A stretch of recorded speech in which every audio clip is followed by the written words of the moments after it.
Hello दोस्तों, नमस्कार। मैं डॉक्टर आरती राजपूत आज आप लोगों को बताऊंगी पैथोलीगल एस्पेक्ट्स ऑफ डेथ के बारे में।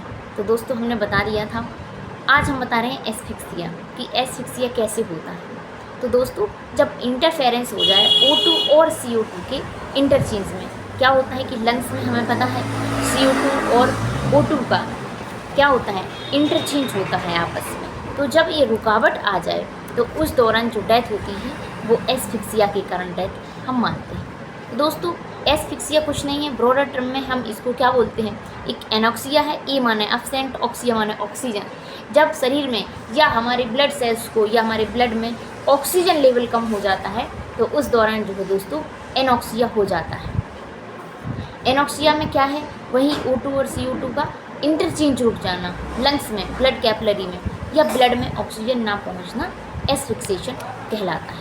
अब दोस्तों बात करते हैं इसकी ईटियोलॉजी की कि ये एस्फिक्सिया होता कैसे है। तो दोस्तों, ये कोई नेचुरल डिसीज से भी हो सकता है, कोई भी बीमारी आ जाए, या ट्रॉमेटिक हो सकता है, मैकेनिकल कोई इंजरी हो जाए, उस दौरान भी ऑक्सीजन की कमी हो सकती है शरीर में। दोस्तों, मैकेनिकल ऑब्स्ट्रक्शन की बात करें तो जैसे रेस्पिरेटरी ट्रैक्ट में जो है रुकावट आ जाए, कब रुकावट आएगी, नेजल ग्रैनुलोमा हो जाए, या oedema of the larynx, larynx में एडिमा हो जाए, या एक्यूट सेलुलाइटिस हो जाए, किसमें, थ्रोट में, या पेरीफेरेंजियल सेलुलाइटिस हो जाए, इस दौरान भी जो है क्या एस्फिक्सिएशन देखने को मिलता है। एडिमा हो जाए, लेरिंजियल ऑब्स्ट्रक्शन हो जाए, ये सारी चीज़ें जो है क्या कॉज करती हैं, ऑब्स्ट्रक्शन कॉज करती हैं और जो है एस्फिक्सिया हो जाता है। अगला दोस्तों, जो एस्फिक्सिया होता है वो कैसे होता है, पैरालिसिस ऑफ रेस्पिरेटरी नर्व या मसल्स। जो रेस्पिरेटरी नर्व होती हैं या जो मसल्स होती हैं उनमें पैरालिसिस होने के कारण जो है एस्फिक्सिया देखने को मिलता है। अब दोस्तों, जो स्ट्रैंगुलेशन होता है वो एक क्लोजर एयर पैसेज होता है, किसका, एक्सटर्नल प्रेशर मेंटेन करता है जो नेक में, और वो प्रिवेंट करता है इनग्रेस और आउटग्रेस ऑफ एयर। तो इस दौरान जो है एस्फिक्सिया देखने को मिलता है। अब दोस्तों, एस्फिक्सिया कब होता है, जब हम कोई इनरेस्पायरेबल गैसेस को इनहेल कर लें, जैसे कार्बन मोनोऑक्साइड हो गया, या हाइड्रोजन सल्फाइड हो गया, या सल्फर डाइऑक्साइड हो गया, नाइट्रस ऑक्साइड हो गया, क्लोरीन हो गई। ये जो गैसेस हैं ये हम नॉर्मली जो है रेस्पिरेशन में यूज़ नहीं करते हैं। अगर हमने इन गैसेस का क्या कर लिया, इनहेलेशन कर लिया, तो उस दौरान भी दोस्तों एस्फिक्सिया देखने को मिलता है। अब हम बात करते हैं सिम्टम की कि अगर किसी एनिमल को या किसी इंसान को एस्फिक्सिया हुआ तो उसमें क्या सिम्टम देखने को मिले। दोस्तों, 4 स्टेजेस देखने को मिलती हैं एस्फिक्सिया में जनरली।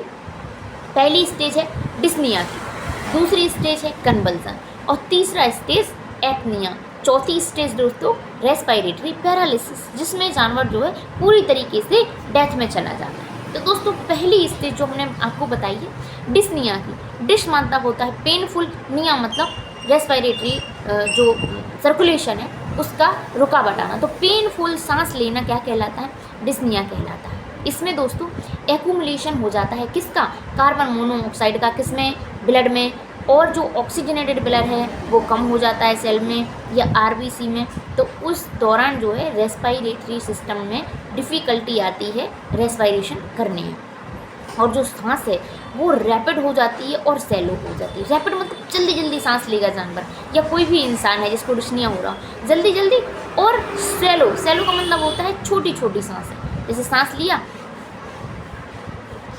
इस तरीके से, मतलब छोटी छोटी सांस लेगा और जल्दी जल्दी सांस लेगा, वो जो दोस्तों जो होता है वो डिस्निया होता है।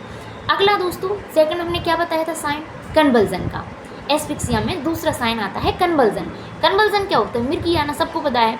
तो क्लोनिक और टोनिक कन्वल्जन आते हैं।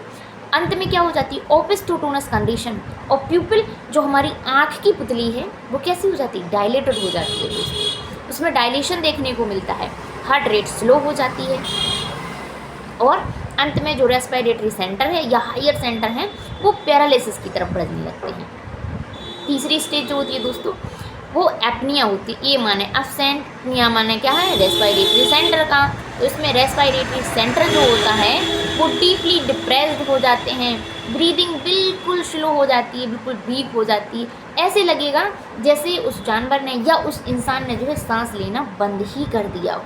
सांस लेना बंद नहीं करता है जानवर, बस ऐसा लगता है, क्योंकि बहुत स्लो सांस आती है ना।